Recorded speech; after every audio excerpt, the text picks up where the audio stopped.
In this example, we are being given the first derivative of the function f. So we have a first derivative equation here. Notice that's the first derivative and not the actual original equation. And it's asking us what are the x-coordinates of the points of inflection of the original graph of f. So what are the inflection points? First thing we need to know when we're doing a problem like this is what is an inflection point? So in order for something to be an inflection point, it needs to fit two criteria. The first thing that we would be looking for is where does that second derivative equal 0? Or this is the one that a lot of people forget about, is where does that second derivative not exist, or where is it undefined? So those are the two places that we go looking for inflection points. And then the second thing that has to happen is that it must change concavity at that point. So it must change from being concave up into concave down, or concave down into concave up. It's not enough just to equal the second derivative to 0. You also have to change concavity at that point. So to find inflection points, whenever somebody wants me to find inflection points, I use, and you should use, what's known as the second derivative test. So we will go through that second derivative test here to find our inflection points. The first part of the second derivative test is to go ahead and find the second derivative.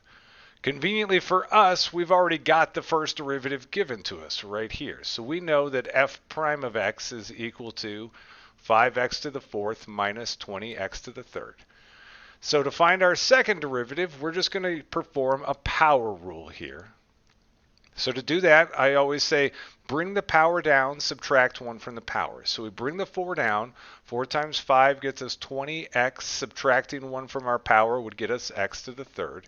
Doing it here, bringing the 3 down, 3 times negative 20 would get us negative 60. Subtracting 1 from the power would leave us at x squared. Now the second part of our process is we need to find where those possible inflection points occur. We need to go and find those places where the second derivative equals 0 or the second derivative does not exist. Usually when you're looking for the does not exist or the undefined situation, that's when you would have a fraction and you would have to worry about where you would get division by 0. Here we don't have a fraction, so we don't have to concern ourselves with the undefined scenario, and we're really only going to worry about where the second derivative equals 0. So I've taken the second derivative, I've set it equal to 0, and the first thing we're going to have to do to get this going here is we're going to need to factor it. Anytime you see that you've got an x to a power of 2 or greater, you know that factoring is going to be your process. So here, what can I factor out of both pieces? Well, I can pull a 20 and an x squared out of everybody. So I pull a 20x squared. From the front chunk, that's going to leave me with just an x left over. Pulling 20 out of negative 60 is going to leave me with a negative 3, and then we pulled all the x squareds out. From there, now that these two things are being multiplied, now we can really break this up into two smaller bite-sized problems. So whenever 20x squared equals 0, that would be one place. And whenever x minus 3 equals 0, that would be another place. And now we solved those two little math problems. So on this left one, I'm going to divide by 20, divide by 20. I get x squared equals 0. And then we square root both sides of that, and we would get x equals 0. So right there, that is a possible inflection point.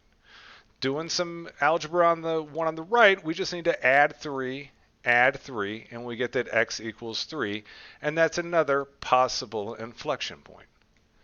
Now, step 3 of the process here is when you actually go and do the first derivative test.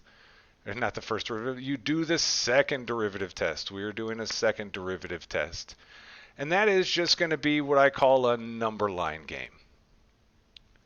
So what we'll do is we are going to lay out a number line, and then we are going to mark our inflection points on that number line, our possible inflection points. So we had a possible inflection point at 0, and we had a possible inflection point at 3. And now we're going to choose test values from each of the different regions that creates, so that we can now test and see if we are actually changing concavity on either side. Do we actually get concavity change?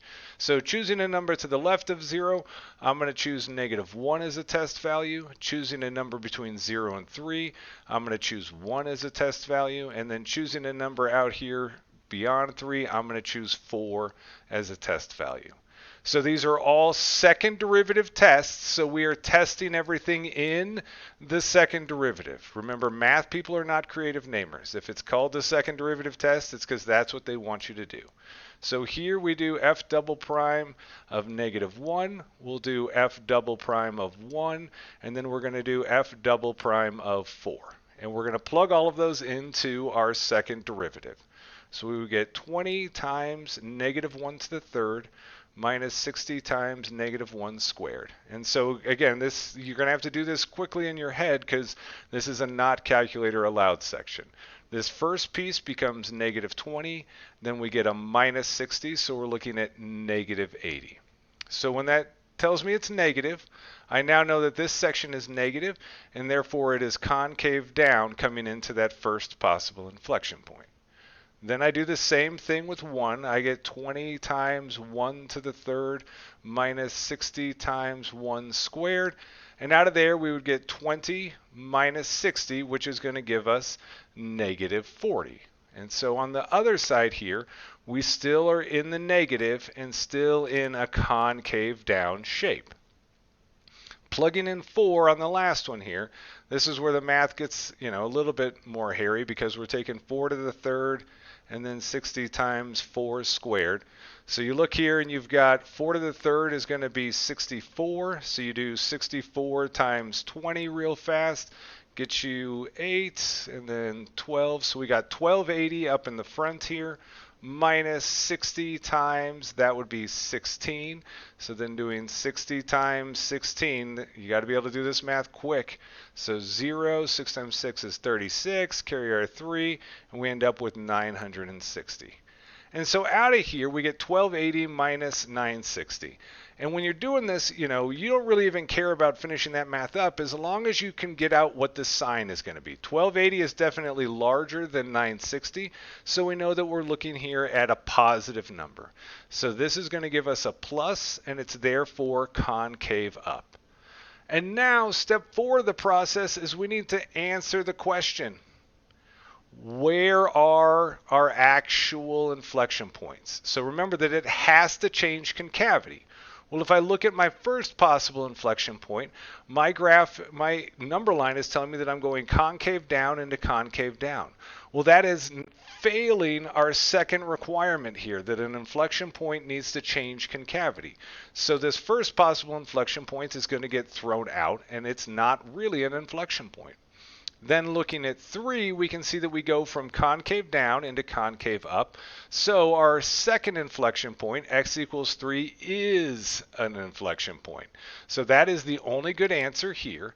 And then you go and look for your answer up above. The answer would be option C, x equals 3 only. So remember, when you're doing this, it's not enough for it to just fit the first requirement that the second derivative equals 0 or is undefined. It has to fit both requirements. It also needs to change concavity, and that's why even though you probably a lot of the times just kind of stop there and say that's my answer, you always have to check. You got to do that second derivative number line game and see if you're actually getting a concavity change. Thanks for watching my video. If you liked it, please click that like button and subscribe. And also share it with your friends and anyone else you know who might be crying about an upcoming AP Calc test.